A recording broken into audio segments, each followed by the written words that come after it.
Fala pessoal, tudo bom com vocês? No vídeo de hoje eu quero trazer aqui para vocês quais são as formas de coletar feedback de usuários. E aí eu vou trazer algumas delas para vocês e vou dizer qual é a minha favorita, minha queridinha, tá bom? Mas antes de mais nada, eu quero chamar você para curtir aqui esse vídeo, se inscrever no canal, ativar as notificações, deixar um comentário. Todo engajamento que você tem aqui com esse vídeo ajuda com que esse vídeo chegue para mais pessoas. E também ajuda esse canal aqui a crescer na área de produto. Também te chamo para lá me seguir no Instagram, @papo.d.gestão, tem conteúdos diários, tem muito reels, muito conteúdo ali, caixinhas, consultoria grátis ali para vocês, tá bom? Mas vamos lá. Quando a gente tem a seguinte situação, qual é, na sua opinião, Carol, a melhor ferramenta, vocês que adoram ferramentas, a melhor ferramenta de feedback para coletar feedback de usuário? Então, a minha queridinha, vou falar algumas aqui. Vou falar primeiro uma, né, que vem assim, feedback em real time. Chega ali e pedir feedback para o usuário. Chegou ali tete a tete com o teu usuário. E aí, às vezes, você pode, desde marcar algumas sessões de one-on-one com o teu usuário, você escolhe ali aleatoriamente, cara, vou pegar aqui, vamos lá, 10 minutinhos aqui, me conta um feedback. Isso acontece muito, é muito comum. Quando você tá ali fazendo um atendimento, você fala, o que você achou do meu atendimento? Você pode avaliar ali? O que eu posso melhorar? O que tá acontecendo? O que você viu de oportunidade? O que você mais gostou? Ou quando você está fazendo um test drive é um ótimo exemplo desse. Você está ali no test drive e você consegue coletar feedback do teu usuário no momento real time. Que o cara está ali dirigindo e ele vai falar, cara, a marcha não está passando direito. Quem usa carro manual.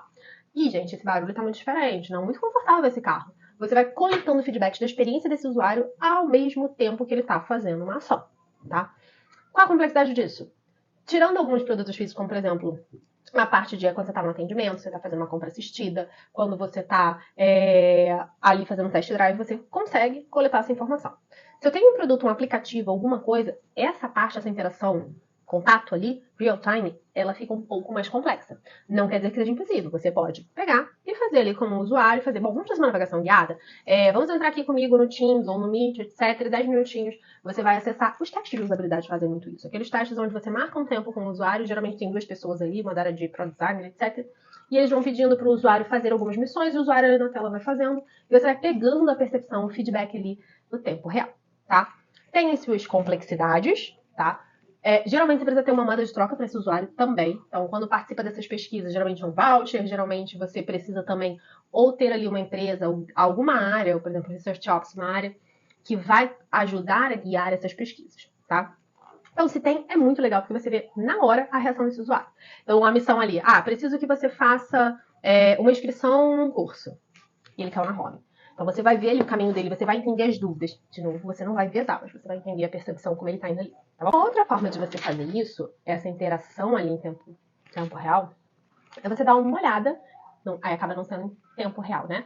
Você acaba dando uma olhada, uma análise nas ferramentas que capturam a navegação desse usuário. Então, exemplo, só que ele está olhando amostralmente, tá? Então, ferramentas como Hotjar, por exemplo, Clarity, por exemplo, eles ficam ali, ele é um plugin que está rodando na tela, e o usuário ele vai navegando e você vai vendo, só que você não vai saber do usuário A, do usuário B, do usuário C, você tem ali traqueado. Você vai poder também ver uma amostra de como é o comportamento. Como é que fica, por exemplo, no mapa de calor, quais são as áreas que são mais clicadas. Então, isso passa um feedback também para você. Você consegue entender através de um comportamento de mapa de calor, ou mapa de clique, ou você pegando algumas navegações gravadas, você consegue ver como é o mouse daquele usuário ali rodando. Ajuda pra caramba, ainda mais pra área de usabilidade, tirar insights de, cara, pra mim tá tão óbvio que aquele botão ali ia chamar atenção, mas o meu usuário ignorou. Tava tão óbvio com um banner aqui do lado e um botão aqui do lado que meu usuário ia clicar aqui. Mas olha só, no meu mapa de calor, o meu usuário está clicando na imagem. Então, esses insights que algumas ferramentas nos dão, facilita muito coletar esse feedback.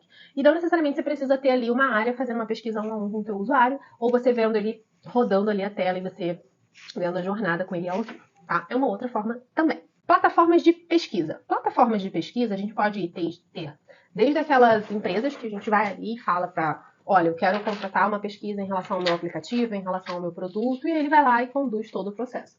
Ele escolhe as pessoas dentro daquele perfil, ele faz as validações, ele roda o teste, ele contabiliza o teste e traz para você os resultados, os insights e todo o feedback, tá?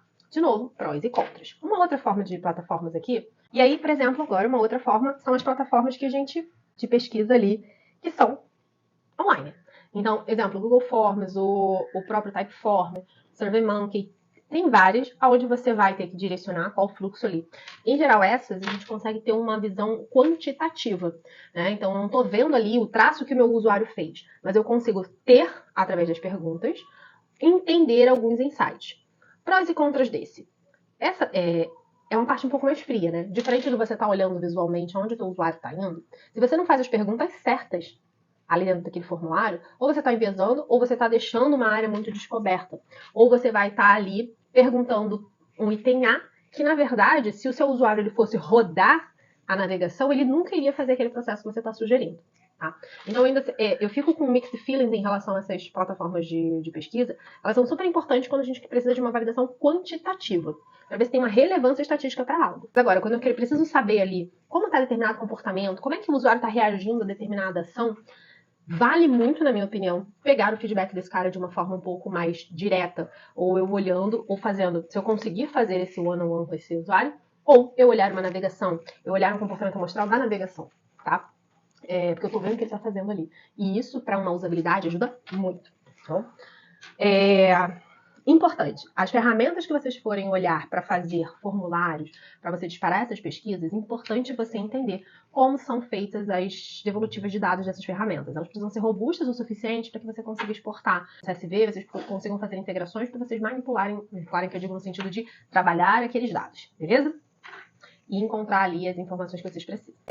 Outro ponto que a gente tem aqui, claro, é olhar, que não quer dizer que não seja útil, é você olhar os dados analíticos. Os dados que a gente tem ali não são os dados transacionais, transações realmente que esse usuário fez, mas são os dados que a gente coleta através dos disparos feitos por um bom e eficiente tagueamento.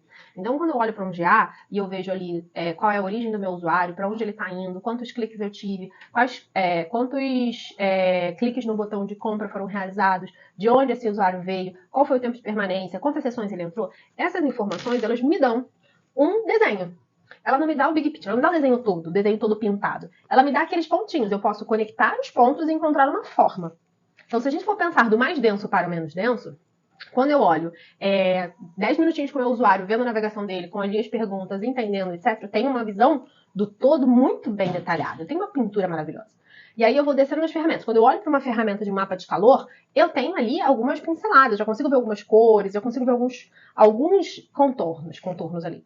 Quando eu desço para uma ferramenta de pesquisa, eu vou ter pontos, vou ter vários pontinhos na tela.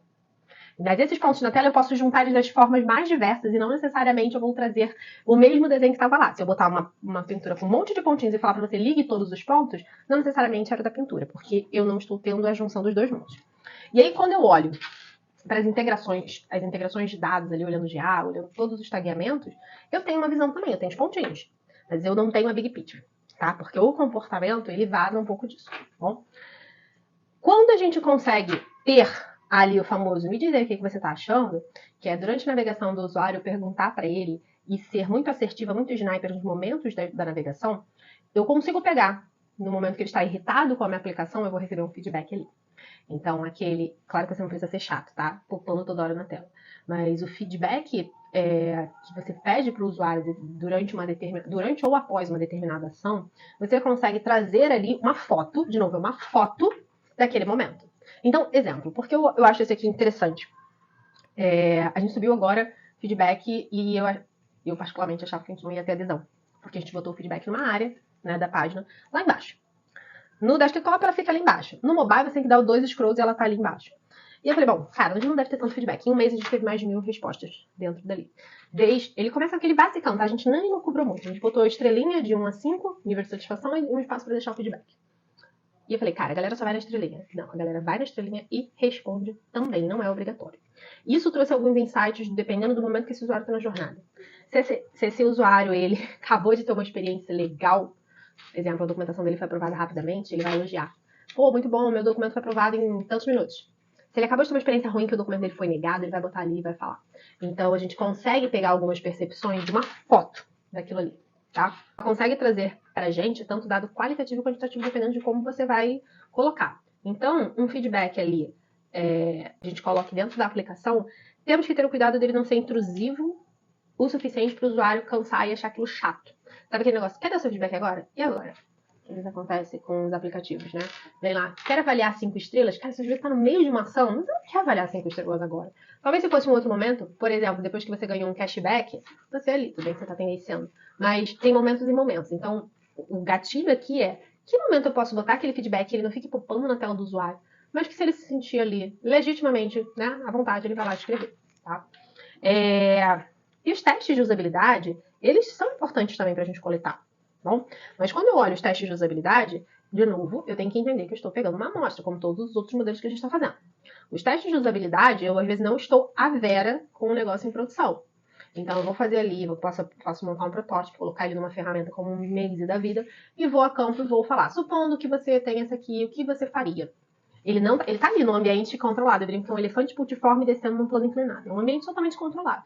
Ele é importante, sim, para a gente ter algumas validações das nossas hipóteses, mas ele precisa, depois desse teste, eu preciso sim juntar com outras fontes de informação, para entender se o que eu estou entregando para o meu usuário está corroborando ou não. Então, desses aí, a minha queridinha ali também é tanto aparecer ali dentro da jornada desse usuário, pedir o feedback dele genuíno, e a parte onde eu consigo ter uma visão, né, amostral do comportamento do meu usuário na aplicação. Mapa de calor, mapa de clique, gravação da jornada, isso nos ajuda muito a ter um norte, né? Sabe aquela parte do vídeo da incerteza? Nos ajuda muito a ter esse norte, beleza? Bom, espero que você tenha gostado do vídeo. Se você gostou, comenta aqui pra mim qual ferramenta você mais usa para pegar feedback do teu usuário.